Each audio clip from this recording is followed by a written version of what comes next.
dengan kasus-kasus yang sekarang ini mendera dia ya, mulai dari ternyata ketahuan kalau ijazah dokter nya palsu, ijazah magister nya juga palsu. Nah, ini kan yang persoalan itu kan yang mendera dia, itu masalah dia ya kan gitu. Iya, jadi memang sebetulnya kalau saya dapat sumber kredibel ya, ini kaitannya sama dugaan kepalsuan ijazah doktor dan masternya dia di Jepang itu. Itu sebenarnya sudah diinvestigasi oleh kepolisian sejak November 2025. Itu saya dapat sumber kredibel ya, A1 ya. Nah, di situ.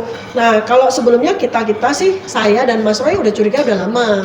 Saya langsung tanya sama Rismon, sama yang bersangkutan, kita ada Mas Roy, ada kita semua. Saya tanya, "Mon, kan kamu dipersoalkan ijazahmu nih. Kenapa nggak kamu tunjukkan aja kayak kita?" Kan saya sama Mas Roy nih, ijazah satu saya, dua saya gitu kan. "Oh, ijazah saya di kampung, Mbak." Gitu, dia ngomong gitu. "Ijazah saya di kampung." Nah, ini persoalan penting, Mon. Ini kredibilitas kamu. Kamu minta aja orang di kampung untuk ngirim. Assalamualaikum warahmatullahi wabarakatuh. Waalaikumsalam warahmatullahi wabarakatuh. Saudara yang kita hormati, kita ini adalah pejuang yang bertemu tidak sengaja, tetapi karena kita satu gelombang ya, paling tidak gelombang perjuangan dan keimanan ini. Sempat kita berbahagia sekali persoalan ijazah palsu, karena tentu kita sebagai anak bangsa melihat bukan masalah ijazah, sekedar ijazah, tetapi ada yang memproduk ijazah itu untuk digunakan sebagai kejahatan. Siapa yang menggunakan untuk kejahatan itu? Tentu tidak Jokowi sendiri. Menurut kita ada gerombolan yang betul-betul sedang ingin memperkosa Indonesia. Itu yang tentu ada gerombolan-gerombolan itu yang kita berbahagia. Terakhir kemarin itu kita mengenal ada RRT gitu ya. Tinggal RT, Om. Tinggal RT. Tinggal RT. Karena begitu semangat, rakyat juga terbangun semangatnya untuk mendorong itu. Tapi pendek cerita, kita tahu ada satu keanehan dan ya kekecewaan tentunya. Dari 3 RRT ini yang seolah-olah paling pemberani gitu kan, tentu orang yang kita kenal adalah Saudara Rismon ya. Rismon. Dan yang menjadi lucu adalah mengapa Rismon itu ujuk-ujuk ya, kalau boleh dikatakan, karena datang di tengah-tengah ya, dibanding kita berjuang selama. Ada beliau di perjuangan di tengah-tengah kita, dan kita merasa diperkuat ya. Tetapi terus terang ya, ini kebetulan ketemu Bu Tifa, tentu pengetahuannya lebih atau informasinya lebih banyak daripada kita. Dari mana datangnya Rismon ini gitu loh ya, dari mana datangnya, karena mengandung bahaya juga menurut pengamatan saya. Di tengah-tengah kita bicara masalah itu, dia bersama kita dan bicara satu agenda yang nampaknya berbeda. Bersinggung masalah Jessica lah, masalah, dan berani sekali gitu loh. Sebut nama jenderal. Ini kan berarti bisa orang mengasumsikan kita ini sama dengan dia itu. Iya, betul. Nah, ujuk-ujuk kemudian sekarang terjadi seperti ini. Saya sebelum ke Bu Tifa, saya di sebuah pertemuan penting di Petamburan itu, saya didatangi seorang ibu-ibu. Hati-hati loh sama Rismon. Kalian kenal nggak? Ya, kita kan satu gelombang saintifik lah, nggak ada masalah. Tetapi dari mana dia datangnya? Ya, bismillah lah, kita doa. Dan ternyata seminggu dari itu kejadian ini, Bu Tifa. Mungkin kita kepengen dengar dari Bu Tifa, dari mana jawab apa yang saya paparkan sendiri. Ya, sebetulnya gini, kalau saya karena peneliti ya, Om, jadi memang harus betul-betul bersandarkan kepada evidence base, kepada data ya. Jadi saya dengan Om Lim juga dengan teman-teman yang lain juga sama nggak taunya, dia itu siapa sih, muncul dari antah berantah dan sebagainya gitu ya. Dan ini juga sebetulnya menjadi pelajaran buat kita semuanya ya, untuk lain kali itu kalau ada pemain baru menongol tiba-tiba itu kita harus sama-sama saling check and balance ya. Jangan lalu percaya gitu. Lalu saya juga sedikit punya pandangan lain dibanding Om nih, bahwa dia paling berani. Oh enggak, dia nggak paling berani, dia cuma paling keras aja ngomongnya gitu. Ya kan itu. Jadi kalau saya sih nggak setuju. Kita semua berani, kita semua pemberani gitu ya. Dimulai dari paling pemberani itu Pak Bambang Tri itu gitu. Itu luar biasa. Ini sekarang dia mau bikin Jokowi undercover ketiga loh. Ya kan? Nah, saya malah mau menyoroti itu keberanian Pak Bambang Tri itu yang menginspirasi saya, bukan Rismon yang ini. Jadi menurut saya lebih baik kita lupakan aja lah. Tapi memang sedikit catatan. Catatan saya tuh begini. Apa yang diteliti oleh Rismon ya, dan kemudian sudah ditulis di dalam buku Jokowi's White Paper itu nggak bisa dianulir. Dan di situ juga yang membuat saya menyatakan sampai dengan hari ini bahwa Rismon itu peneliti, ilmunya lumayan. Jadi apa yang dia tulis di dalam Jokowi White Paper itu confirm, artinya itu bisa dipakai menjadi sebuah sejarah. Iya, confirm, nggak ada yang keliru. Malah sekarang dia kebingungan untuk menyatakan bahwa apa yang dia tulis itu nggak benar. Ya, makasih. Ya, makasih banyak. Iya, malah yang paling lucu adalah dari semua penelitian yang dilakukan oleh Rismon itu malah dia kebingungan sendiri. Kenapa dia kebingungan? Karena benar. Karena benar, tapi kemudian karena dia dengan kasus-kasus yang sekarang ini mendera dia ya, mulai dari ternyata ketahuan kalau ijazah dokter eng-nya palsu, ijazah magister eng-nya juga palsu. Nah, ini kan yang persoalan itu kan yang mendera dia, itu masalah dia ya kan gitu. Tapi bagi saya sebagai sesama peneliti ya, sebagai peneliti adalah bahwa yang dia tulis, yang dia hasilkan dan kemudian kita bukukan bersama-sama itu sahih, valid. Karena apa? Sudah divalidasi, sudah direview oleh ahli pakar digital forensik juga yang bereputasi internasional, yaitu Profesor Tono Saksono, Dr. Ridho Rahmadi ya, dan yang terakhir juga ada anak jenius yang inisialnya topi merah ya, Imam ya, itu confirm bahwa apa yang dilakukan oleh Rismon dengan rumus dan sebagainya, walaupun mungkin ada 1-2 yang perlu dikoreksi, tapi itu confirm valid. Saya sangat setuju. Mungkin ada sebagai kebijakan lah. Kita nggak perlu menghabiskan energi waktu ke masalah Rismon kalau saya. Itu masalah lalu. Masalah dia lah. Masalah dia. Tidak teruji. Tetapi bisa juga saya khawatir beberapa kelemahan dia justru memang dimasukkan oleh orang tertentu supaya nanti supaya kita nggak kredibel. Supaya kita nggak kredibel. Jadi gini, kalau saya a blessing in disguise sih sebenarnya Om. Karena apa? Saya tuh sebetulnya selama setahun bersinggungan sama dia, saya selalu khawatir.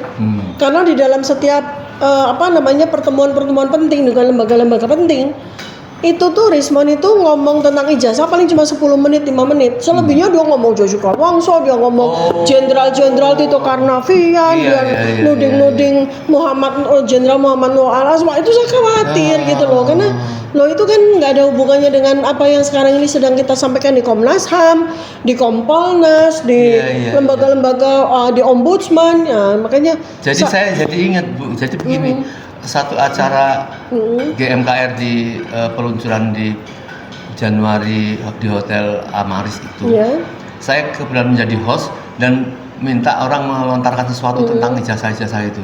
Nah, gilirannya Rismon, saya minta Mas Rismon habis Pak Yusuf Marta nanti Mas Rismon, iya di samping saya kejar terus mana, aku mau ke Bandung Mas. Dia seperti ketakutan sekali orang semua membicarakan dia itu saya sebenarnya ada kecurigaan itu. Gimana? Ada curiga, jadi memang sebetulnya kalau saya dapat sumber kredibel ya, ini kaitannya sama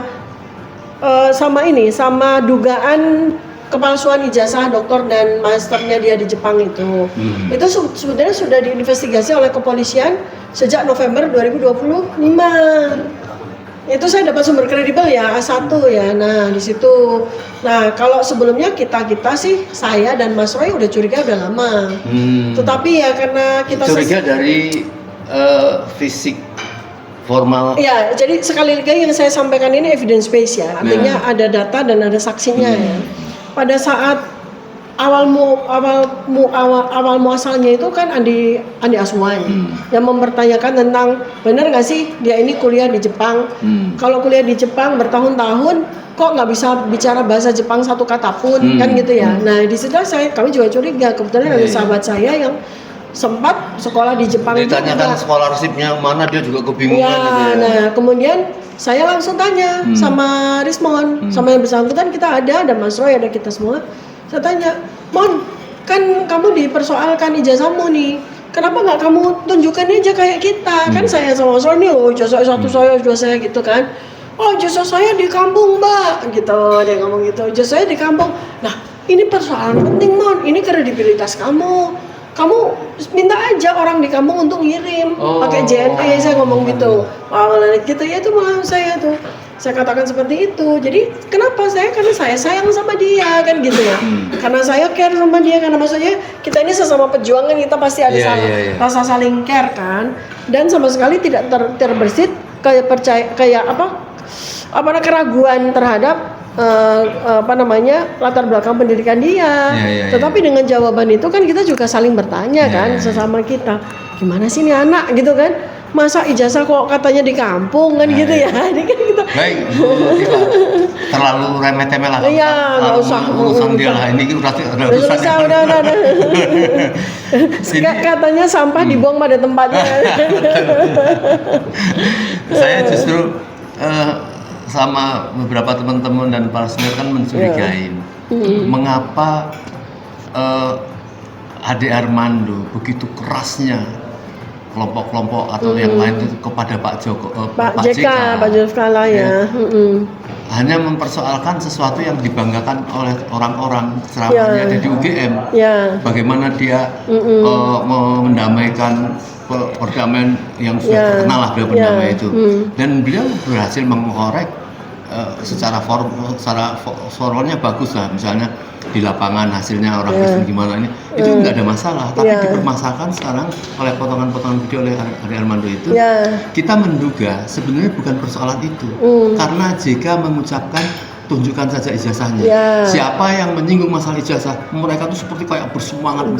Betul. Gimana benar Bu? Ya ini kan ini kaitannya sama Pak JK, Pak Zulkifli. Jadi kalau ini kita korelasikan dengan soal ijazah, itu kan tuduhan bahwa Pak JK itu yang jadi bohir gitu kan, gitu jadi bohir. Nah ini saya kebetulan pas banget ini ya suasananya.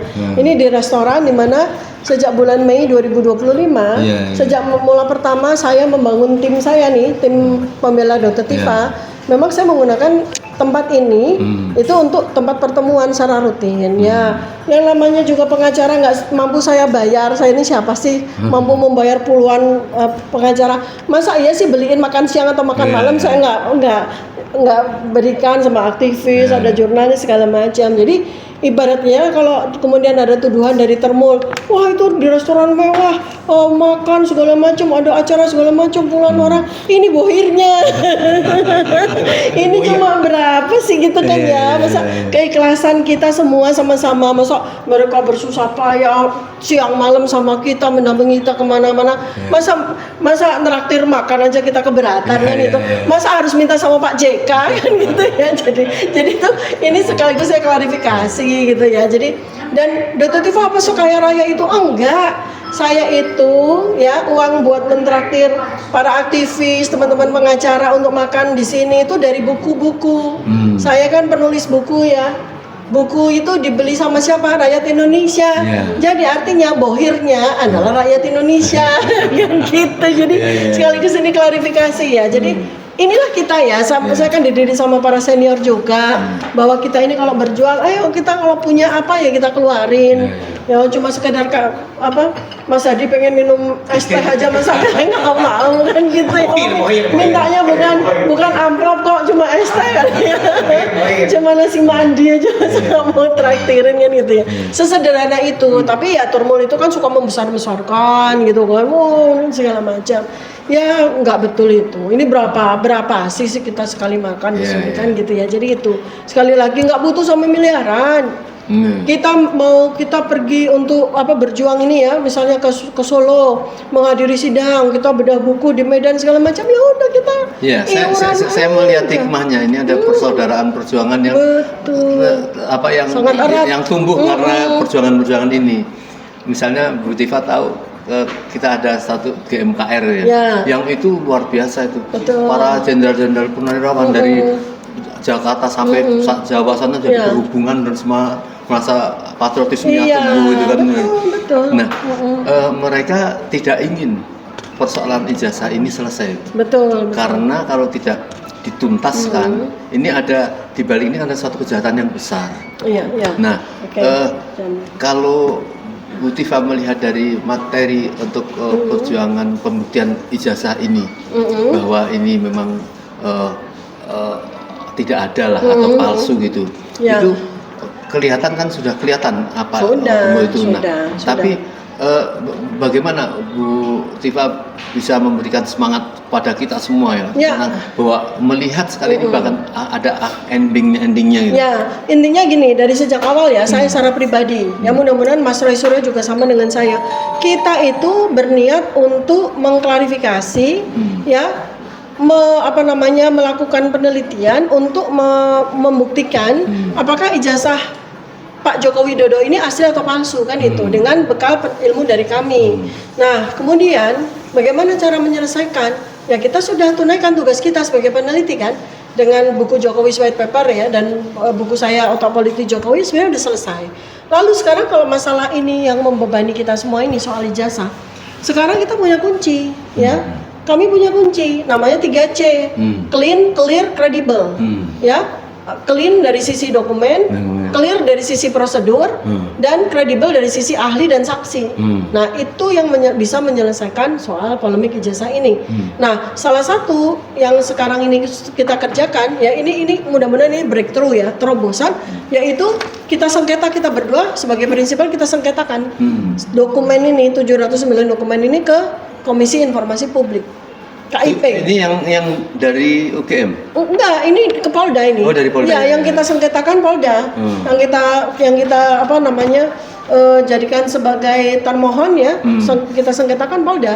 Karena Polda yang menguasai 709 dokumen. Nah, mudah-mudahan dengan sidang tersebut maka clear semuanya, dokumen yang dijadikan sebagai dokumen pendukung ijazah itu bersama dengan ijazahnya kita buka semuanya di sidang KIP DKI Jakarta. Itu sebagian sidang besar itu yang dikenal dengan bukti 700 dari UGM itu bukan? Iya, 505 dari dokumen dari yang sampai dengan hari ini kan masih dihitam-hitamkan nih sama UGM. Nah, sidang KIP itu adalah sidang yang paling relevan untuk menguji 709 dokumen itu. Bukan sidang di pengadilan, itu beda lagi, itu kan mengkriminalisasi saya.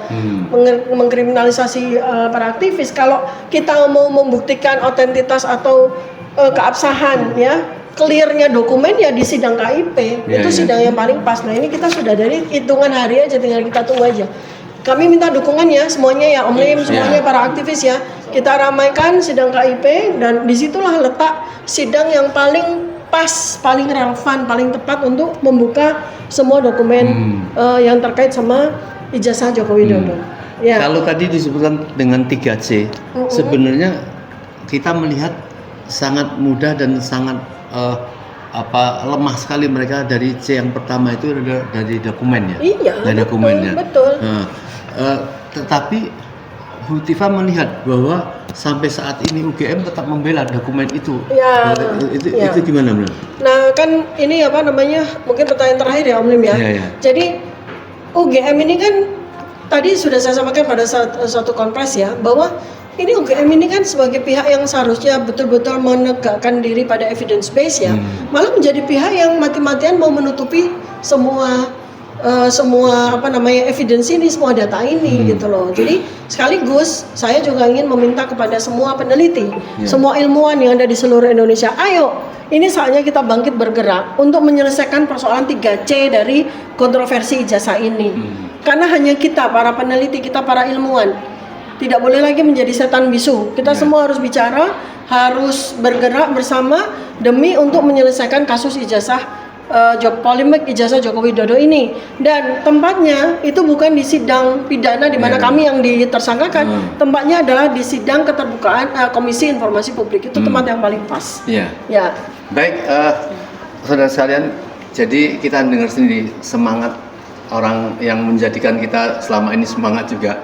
Bu Tiva dengan Mas Roy insya Allah masih kita saling punya trust ya, kita punya kesatuan untuk menyelamatkan Indonesia ini. Amin. Supaya tidak terulang-ulang, jangan sampai kemudian kejadian lagi karena tidak ada punishment, tidak ada hukuman yang sepadan orang yang berbuat jahat kepada bangsa kita. Iya, Nah, betul. semoga dalam beberapa hari ke depan kita tetap menuntaskan, dan insya Allah ya orang yang bersalah ya tetap akan dan terpenting adalah Bapak Presiden. Iya. Bapak Presiden harus tentunya memuliakan beliau sendiri Iya. ya, dengan memberikan apalah benang merah, benang hijau, benang Harus apa, turun tangan. harus turun tangan, Harus turun tangan, karena beliau. sangat mudah bagi beliau, Iya. dan itu yang memperkuat beliau. Kalaupun Iya. kembali ke masalah pencalonan presiden, karena tunjukkan ini, kalau beliau Iya. berbuat adil dan Iya. dibawa, insya Allah rakyat dengan berbondong-bondong Iya. pasti akan mendukung beliau. Iya, insya Allah. Ya, Iya. makasih. Iya. Ya, terima kasih. Assalamualaikum warahmatullahi wabarakatuh. Terima kasih. Waalaikumsalam. Terima kasih.